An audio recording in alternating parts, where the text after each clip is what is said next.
Console में आप आते हो तो आपको जाना है कौन से सेक्शन में, EC2 में जाना है, because EBS is the volume you can attach to your EC2 instance.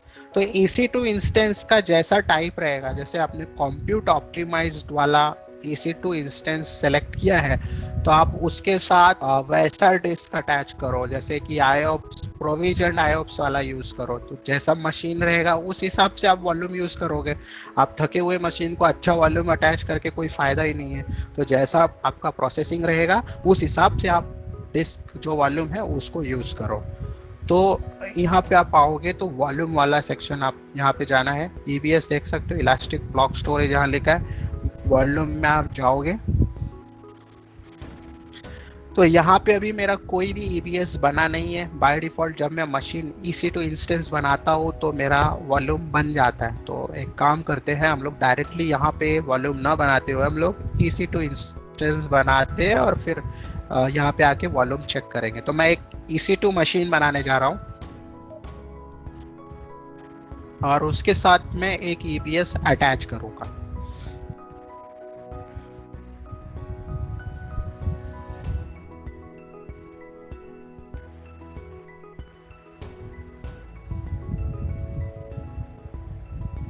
तो सबसे पहले मुझे सेलेक्ट करना है इमेज। तो मैं इमेज सेलेक्ट कर लेता हूँ। T2 माइक्रो ले रहा हूँ मैं और नंबर ऑफ इंस्टेंस 1 रहेगा। मेरा VPC में ले लेता हूँ माई VPC और इसको पब्लिक सबनेट में डालता हूँ। Auto assign public IP yes. और आगे आके मैं ये मेरा ENI है, मतलब मेरा जो ईथरनेट कार्ड है वो है। अब स्टोरेज की तरफ मैं आ रहा हूँ, ये मेरा स्टोरेज है। अब यहाँ पे मुझे क्या करना है, EBS अटैच करना है। ये देखो, you can attach additional EBS volume. आप एक भी ले सकते हो, 2 VBS भी इसको अटैच कर सकते हो। तो यहाँ पे अब आपको आप देख सकते हो यहाँ पे 3 तरह के टाइप है। ये तो साइज है, जो भी साइज आपको देना है। अब ये 3 तरह के आते हैं। अब ये प्रोविजनड जो IOPS, ये जनरल पर्पस SSD आप लोगे तो यहाँ पे IOPS आपका ऑलरेडी डिफाइंड रहेगा। जैसे कि ये 10 GB है तो इसका जो IOPS मुझे मिल रहा है वो 100 से लेके 3000 तक। अब मैं अगर इसको 100 कर देता हूँ तो क्या होगा, इसका IOPS बढ़ जाएगा। देखो, तो it depends on the size of the volume. तो ये प्रोविजनड वाला, अभी मैं यहाँ पे प्रोविजन ले लूँ, यहाँ पे 200 GB ले लूँ और IOPS यहाँ पे ले लूँ, तो इसका कोई मीनिंग है क्या यहाँ पे यूज़ करने का? नहीं है, बिकॉज मैंने जो यहाँ पे EC2 सेलेक्ट किया है वो जनरल पर्पस लिया है, T2 माइक्रो लिया है मशीन। तो उसके लिए मुझे प्रोविजन IOPS SSD की क्या ज़रूरत है, ये भी आप डिसाइड करते हो। उसके लिए मैं जनरल पर्पस ले लेता हूँ ना, मुझे क्या ज़रूरत है, मेरा मशीन ही उतना पावरफुल नहीं है, तो मैं इतना पावरफुल डिस्क लगा के कोई मतलब ही नहीं है, तो मैं 10 GB का ये ले लेता हूँ। तो ये यहाँ पे ऑप्शन है। मैग्नेटिक भी आप ले सकते हो, but it is the old technology. तो मैग्नेटिक, ये SSD ही यूज़ कर रहे हैं सब लोग, सॉलिड स्टेट ड्राइव यूज़ कर रहे हैं, आप वो यूज़ कर सकते हैं। मैं अब जा रहा हूँ टैग लगाने, नेम दे देता हूँ इसको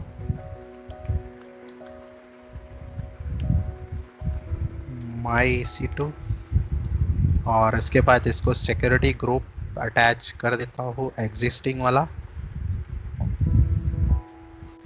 रिव्यू एंड लॉन्च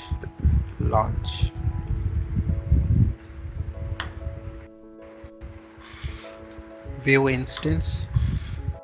अब ये जो इंस्टेंस मेरा क्रिएट हो रहा है, ये मेरा जो इंस्टेंस बन रहा है, इसका जो वॉल्यूम है, इसमें जो अटैच्ड वॉल्यूम है वो मुझे देखना है। तो मैं कहाँ आ जाऊँगा, वॉल्यूम्स में आ जाऊँगा।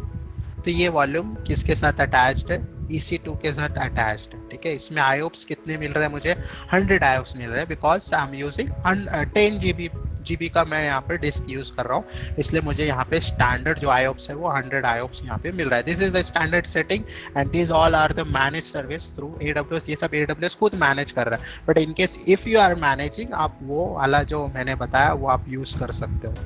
तो ये वाला आपको ये वॉल्यूम एक बनता है और ये यहाँ पे दिखा रहा है state in use, active state. Vikas, तो ये यस, हेलो, अभी इसमें हम लोगों ने 10 GB दिया है साइज, राइट? तो ये स्टैंडर्ड जो हम लोगों ने दूसरा SSD चूज किया था उसके हिसाब से 100 उसने उठाया है क्या IOPS?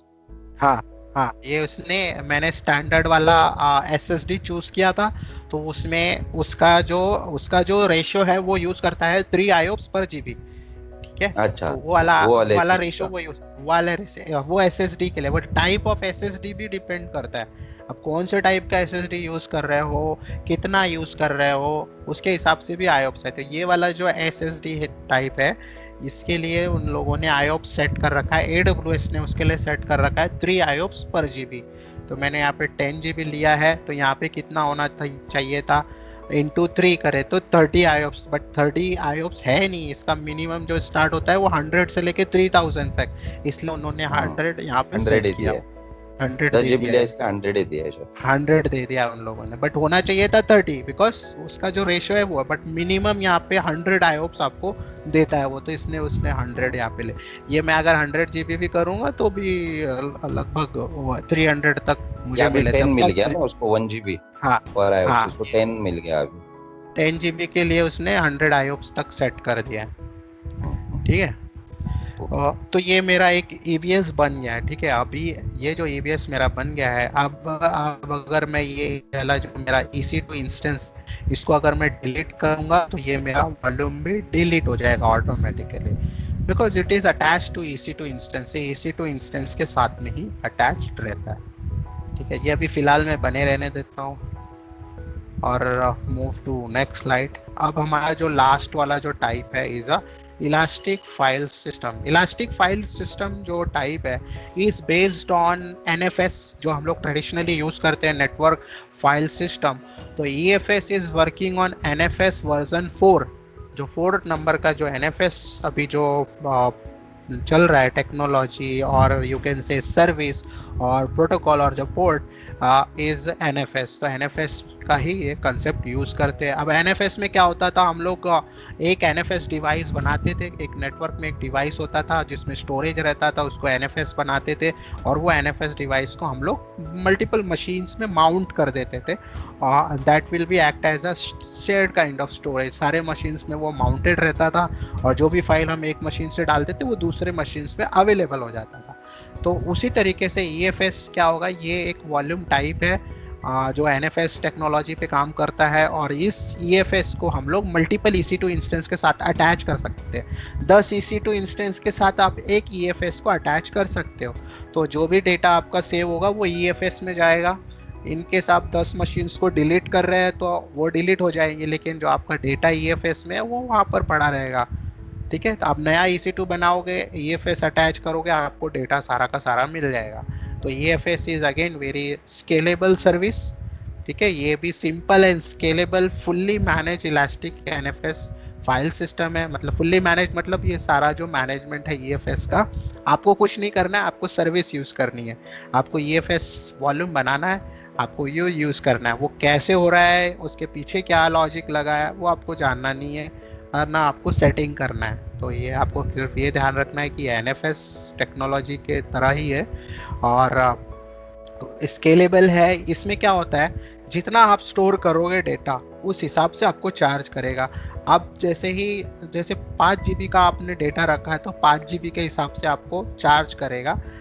जैसे आपने 1 GB डेटा डिलीट कर दिया तो बचा कितना, 4 GB, तो वो 4 GB के हिसाब से आपको चार्ज करना स्टार्ट करेगा। तो जैसे डेटा कम होता है तो कम डेटा के साथ आपको चार्ज करना।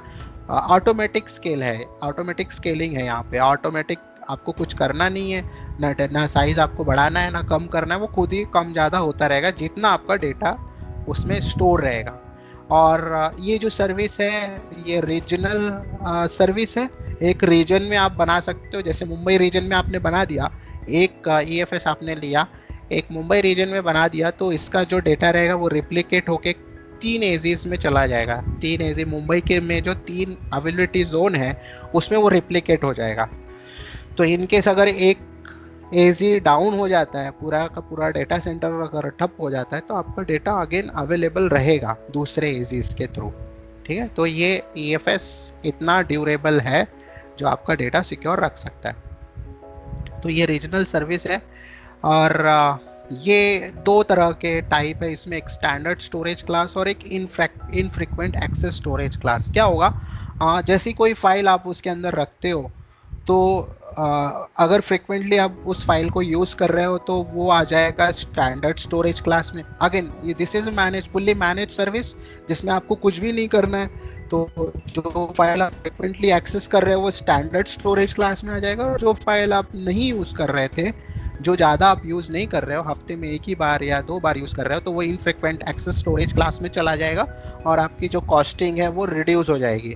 तो इनफ्रीक्वेंट एक्सेस स्टोरेज क्लास में जो भी फाइल्स रहेंगी उसकी जो प्राइसिंग रहेंगी as compare to standard storage class की कम रहेगी। तो आपका जो प्राइसिंग है, जो आपका चार्जेस है, वो रिड्यूस हो जाएगा because of this manage service, इस 2 तरह के टाइप्स की वजह से।